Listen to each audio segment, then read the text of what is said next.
সংবাদ সবাইকে স্বাগত জানাচ্ছি। আমি ফিরোজ তোহা। শুরুতেই সংবাদ শিরোনাম। ইসরায়েল ফিলিস্তিন পুরোদমে যুদ্ধ চলছে, আর এই যুদ্ধের সর্বশেষ আন্তর্জাতিক গুরুত্বপূর্ণ আপডেট সংবাদ জানিয়ে দিব। শুরুতেই শিরোনাম। আলহামদুলিল্লাহ, হিজবুল্লাহ সঙ্গে যুদ্ধ নয়, আপোষ চায় ইসরায়েল। ভিউয়ার্স, তাহলে কি ইহুদিবাদী রাষ্ট্র ইসরায়েল অবশেষে পরাজয় মেনে নিয়েছেন, আত্মসমর্পণ করেছেন? এ সম্পর্কে আপনার মূল্যবান মতামত কমেন্টস বক্সে লিখে জানিয়ে দিবেন আপনি আমাদের সংবাদ কোথা থেকে দেখছেন এবং শুনছেন। এরপর জানিয়ে দিব অত্যন্ত সুখবর। লোহিত সাগরে ইসরায়েল সংশ্লিষ্ট জাহাজে হুথিদের ক্ষেপণাস্ত্র হামলা। এরপর জানাবো লেবাননের পাশে থাকবে তুরস্ক, ঘোষণা প্রেসিডেন্ট রিসেপ তাইয়েপ এরদোগানের। এবার জলে পড়ে মরবে তুরস্কের প্রধান শত্রু ইউরোপ ও আমেরিকা, মাথায় হাত মার্কিন প্রেসিডেন্ট জো বাইডেনের। এরপর জানাবো ইসরায়েলি বাহিনী নেতানিয়াহুর বিরুদ্ধে অভ্যুত্থান ঘটাতে চাইছে। ভিউয়ার্স, অভ্যুত্থান ঘটাতে চাইছে, এ বিষয়ে আপনার মতামত জানাবেন এবং জানাবেন আপনি খুশি তো। এবং সর্বশেষ জানিয়ে দিব বিক্ষোভের মুখে কর বৃদ্ধির পরিকল্পনা থেকে পিছু হটলেন কেনিয়ার প্রেসিডেন্ট। ফিলিস্তিনি সশস্ত্র গোষ্ঠী হামাসের সঙ্গে গত বছরের 7 অক্টোবর দখলদার ইসরায়েলের যুদ্ধ শুরু হয়। গাজাবাসীর প্রতি সংহতি জানিয়ে এর পরের দিন 8 অক্টোবর থেকে ইসরায়েলি বসতিতে হামলা চালানো শুরু করে লেবাননের সশস্ত্র গোষ্ঠী হিজবুল্লাহ। সময় গড়ানোর সঙ্গে হিজবুল্লাহর হামলার তীব্রতাও বাড়তে থাকে, যা গত কয়েকদিনে আরও বেড়েছে। এতে করে সীমান্তবর্তী বিভিন্ন অঞ্চলে আগুন লাগার ঘটনা ঘটেছে, সঙ্গে বিভিন্ন সামরিক অবকাঠামো ক্ষতিগ্রস্ত হয়েছে। যুদ্ধের শুরুতে হিজবুল্লাহর হামলার কারণে সীমান্তবর্তী অনেক বসতি থেকে সাধারণ মানুষকে সরিয়ে নিতে বাধ্য হয় ইসরায়েল। প্রায় 8 মাস ধরে বাড়িঘর ছাড়া হওয়া এসব মানুষ এখন বাড়িতে ফিরতে চাচ্ছেন। হিজবুল্লাহর উদ্দেশ্য ছিল লেবানন সীমান্তে ইসরায়েলিদের ব্যস্ত রাখা, যেন গাজায় তারা পূর্ণ মনোযোগ দিতে না পারে এবং একটা সময় হামলা বন্ধ করে দেয়। হিজবুল্লাহর এই কৌশল কাজে দিচ্ছে যা বলে ধারণা করা হচ্ছে। ইসরায়েলি সংবাদ মাধ্যম টাইমস অফ ইসরায়েল গতকাল এক প্রতিবেদনে জানিয়েছে, হিজবুল্লাহর হামলা বন্ধে ইসরায়েল গাজায় হামলার তীব্রতা কমানোর পরিকল্পনা করছে। তাদের আশা, যদি গাজায় তারা কম হামলা চালায় তাহলে হিজবুল্লাহ ও ইসরায়েলের বসতি লক্ষ্য করে কম রকেট ছড়বে। এছাড়া হিজবুল্লাহর সঙ্গে যুদ্ধ এড়ানোর চেষ্টা করছে দখলদার ইসরায়েল। নাম গোপন রাখার শর্তে এক ইসরায়েলি কর্মকর্তা সংবাদ মাধ্যমটিকে বলেছেন, গাজায় হামাস ইসরায়েল যুদ্ধবিরতি হওয়ার সম্ভাবনা এখন কম, কিন্তু যতদিন গাজায় যুদ্ধ বন্ধ না হবে ততদিন হিজবুল্লাহ তাদের হামলা বন্ধ করবে না। এ কারণে যুক্তরাষ্ট্র এবং ইসরায়েল ভিন্ন কৌশল ভাবা শুরু করেছে, আর ভিন্ন কৌশল হিসেবে তারা গাজায় হামলার তীব্রতা কমানোর পরিকল্পনা করছে। লোহিত সাগরে ইসরায়েলের সংশ্লিষ্ট জাহাজে হুথিদের ক্ষেপণাস্ত্র হামলা। লোহিত সাগরে ইসরায়েলের সাথে সংশ্লিষ্ট একটি জাহাজের নতুন ধাঁচের ক্ষেপণাস্ত্র ব্যবহার করে হামলার দাবি জানিয়েছে ইয়েমেনের বিদ্রোহী হুথি গোষ্ঠী। দেশটির এই বিদ্রোহী গোষ্ঠীর মুখপাত্র ব্রিগেডিয়ার জেনারেল ইয়াহিয়া সারি দাবি জানিয়েছেন। তিনি বলেছেন, গতকাল লোহিত সাগরে লাইবেরিয়ার পতাকাবাহী একটি কন্টেইনার জাহাজে ইয়েমেনি সৈন্যরা হামলা চালিয়েছে। এই হামলায় নতুন ধরনের একটি ক্ষেপণাস্ত্র ব্যবহার করা হয়েছে। তিনি বলেন, দীর্ঘ দূরত্ব থেকে নিখুঁতভাবে লক্ষ্যবস্তুতে আঘাত হানতে সক্ষম নতুন এই ক্ষেপণাস্ত্র ফিলিস্তিনের প্রতিরোধ যোদ্ধাদের প্রতি সমর্থন ও ইয়েমেনি জনগণকে ব্রিটিশ মার্কিন আগ্রাসন থেকে রক্ষায় সামরিক বাহিনী সক্ষমতা বৃদ্ধি অব্যাহত রাখা হবে বলেও ঘোষণা দিয়েছেন তিনি। জেনারেল ইয়াহিয়া সারি বলেছেন, ইয়েমেনের বিরুদ্ধে মার্কিন ব্রিটিশ আগ্রাসন ও ফিলিস্তিনের অবরুদ্ধ গাজা উপত্যকায় ইসরায়েলের গণহত্যার জবাবে ইয়েমেনি সৈন্যরা ওই হামলা চালিয়েছে। ফিলিস্তিনের গাজা উপত্যকায় দখলদার ইসরায়েলের হামলার প্রতিবাদে লোহিত সাগরে ইসরায়েল, যুক্তরাষ্ট্র এবং যুক্তরাজ্যের মালিকানাধীন জাহাজে গত নভেম্বর থেকে হামলা চালাচ্ছে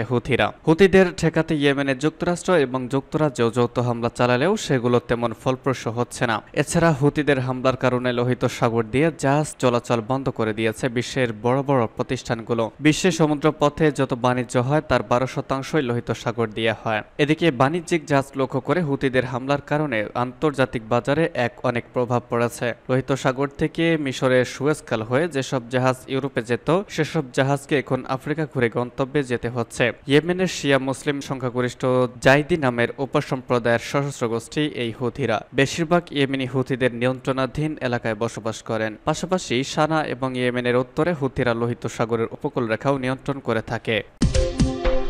লেবাননের পাশে থাকবে তুরস্ক, ঘোষণা প্রেসিডেন্ট এরদোগানের। তুরস্কের প্রেসিডেন্ট রিসেপ তাইয়েপ এরদোগান ইসরায়েলের আগ্রাসনের পরিকল্পনার বিরুদ্ধে মধ্যপ্রাচ্যের দেশগুলোকে লেবাননের পাশে দাঁড়ানোর আহ্বান জানিয়েছেন। সেই সঙ্গে বলেছেন, তুরস্ক লেবাননের পাশে থাকবে। গতকাল তুর্কি সংসদে বক্তব্য দেওয়ার সময় এরদোগান বলেছেন, ইসরায়েলের প্রধানমন্ত্রী বেনিয়ামিন নেতানিয়াহু গাজা যুদ্ধকে এই অঞ্চলে ছড়িয়ে দেওয়ার পরিকল্পনা করেছেন। গাজাকে ধ্বংস ও পুড়িয়ে ফেলার পর ইসরায়েল এখন লেবাননের দিকে নজর দিয়েছে। আমরা দেখতে পাচ্ছি পশ্চিমা দেশগুলো পর্দার আড়ালে ইসরায়েলকে সমর্থন দিচ্ছে। মধ্যপ্রাচ্য জুড়ে যুদ্ধ ছড়িয়ে দিতে যে পরিকল্পনা ইসরায়েলের প্রধানমন্ত্রী বেনিয়ামিন নেতানিয়াহু করেছেন তা পুরো অঞ্চলকে বড় বিপর্যয়ের দিকে নিয়ে যাবে। তবে তুরস্ক লেবাননের ভ্রাতৃপ্রতিম জনগণ ও রাষ্ট্রের পাশে রয়েছে। আমি অঞ্চলের অন্যান্য দেশকে লেবাননের সঙ্গে সংহতি প্রকাশ করার আহ্বান জানাচ্ছি। তুর্কি প্রেসিডেন্ট রিসেপ তাইয়েপ এরদোগান সতর্ক করে বলেছেন, এই অঞ্চলে যুদ্ধ ছড়িয়ে দেওয়ার জন্য নেতানিয়াহুর পরিকল্পনা রয়েছে। তার এই পদক্ষেপ এই অঞ্চলটিকে বিপর্যয়ের দিকে নিয়ে যাবে। তিনি যোগ করেছেন, ইসলামী বিশ্ব এবং মধ্যপ্রাচ্যের দেশগুলোকে এই রক্তাক্ত পরিকল্পনার বিরুদ্ধে প্রথম প্রতিক্রিয়া জানাতে হবে। যে রাষ্ট্রগুলোর স্বাধীনতা, মানবাধিকার এবং ন্যায় বিচারের কথা বলে তারা নেতানিয়াহুর হাতে বন্দী হয়ে আছে, এটি অত্যন্ত ভয়াবহ একটি বিষয়। ফিলিস্তিনের গাজা ভূখণ্ডে অবিরাম হামলা চালিয়ে যাচ্ছে ইসরায়েল। টানা ৮ মাসেরও বেশি সময় ধরে চালানো এই হামলায় এখনো পর্যন্ত নিহত হয়েছেন ৩৭,০০০-এর বেশি ফিলিস্তিনি। বর্বর এই আগ্রাসনের জেরে ইসরায়েলের বিরুদ্ধে বিশ্বজুড়ে বাড়ছে ক্ষোভ। এর সঙ্গে দিনে দিনে বাড়ছে গাজায় যুদ্ধবন্ধের বৈশ্বিক চাপ। এমন অবস্থায় অভিযোগ উঠেছে, প্রধানমন্ত্রী বেঞ্জামিন নেতানিয়াহুকে সরাতে ইসরায়েলি সেনা কর্মকর্তারা অভ্যুত্থানের ষড়যন্ত্র করছেন। আর এই অভিযোগ তুলেছেন নেতানিয়াহুর স্ত্রী। গতকাল রাতে এক প্রতিবেদনে তথ্য জানিয়েছে বার্তা সংস্থা আনাদোলু এজেন্সি। প্রতিবেদনে বলা হয়েছে, ইসরায়েলের প্রধানমন্ত্রী বেঞ্জামিন নেতানিয়াহুর স্ত্রী তার স্বামীর বিরুদ্ধে সামরিক অভ্যুত্থানের চেষ্টার জন্য দেশটির শীর্ষ সেনা কর্মকর্তাদের অভিযুক্ত করেছেন। গত সপ্তাহে গাজা উপত্যকায় বন্দী থাকা ইসরায়েলিদের বেশ কয়েকটি পরিবারের সাথে বৈঠকের সময় এই অভিযোগ করা হয় বলে গতকাল হারেস পত্রিকার প্রতিবেদনে বলা হয়েছে। ইসরায়েলি সংবাদপত্রে সারা নেতানিয়াহুকে উদ্ধৃত করে বলা হয়েছে, ইসরায়েলি বাহিনী আমার স্বামীর বিরুদ্ধে সামরিক অভ্যুত্থান ঘটাতে চাইছে। এমন সময় কিছু পরিবারের সদস্যরা তাকে বাধা দেন। তারা পরামর্শ দেন, নেতানিয়াহু সারা ইসরায়েলি সামরিক বাহিনীকে অবশেষের দাবি করতে পারেন না। আর কখন নেতানিয়াহুর স্ত্রী তার বক্তব্য সুস্পষ্ট করেন এবং বলেন, তার অবিশ্বাস শুধুমাত্র সেনাবাহিনীর সিনিয়র কর্মকর্তাদের জন্য প্রযোজ্য, সম্পূর্ণরূপে আইডিএফ এর তথা সেনাবাহিনীর জন্য নয়। এ সময় তিনি একাধিকবার জোর দিয়ে বলেছেন, সেনাবাহিনী একটি অভ্যুত্থান মনস্থ করতে চায়। অবশ্য সারা নেতানিয়াহু তার পরিবার একমাত্র ব্যক্তি নন যিনি সামরিক নেতাদের বিরুদ্ধে অভ্যুত্থানের ষড়যন্ত্র অভিযোগ করেছেন। তার ছেলে ইয়ার নেতানিয়াহু চলতি মাসে একই ধরনের অভিযোগ করেছিলেন। গাজায় মূলত অবিলম্বে যুদ্ধবিরতির দাবি জানিয়ে জাতিসংঘের নিরাপত্তা পরিষদের প্রস্তাব সত্ত্বেও ইসরায়েল অনবরত এই ভূখণ্ডে তার নৃশংস আক্রমণ অব্যাহত রেখেছে।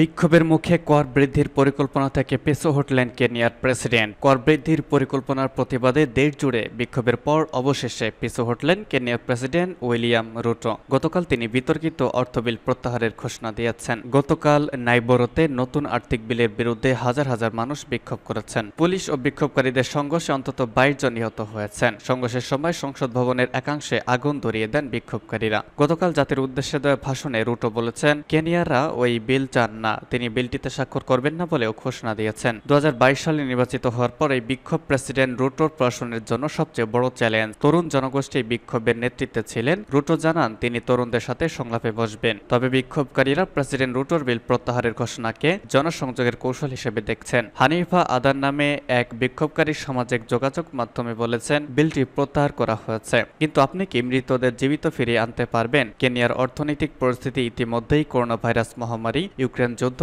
ও খরার কারণে কঠিন অবস্থায় রয়েছে। নতুন করে অতিরিক্ত কর বৃদ্ধির পরিকল্পনা জনগণের ওপর আরও চাপ সৃষ্টি করে। বিক্ষোভকারীরা প্রেসিডেন্ট রুটোর পদত্যাগের দাবিও তুলেছেন। মঙ্গলবার নাইবোরোতে বিক্ষোভকারীরা সংসদ ভবনে ঢোকার চেষ্টা করেছেন এবং পুলিশের সাথে সংঘর্ষে লিপ্ত হয়েছেন। Kenya national commission on human rights জানিয়েছে, সহিংসতায় কমপক্ষে ২২ জন নিহত হয়েছেন।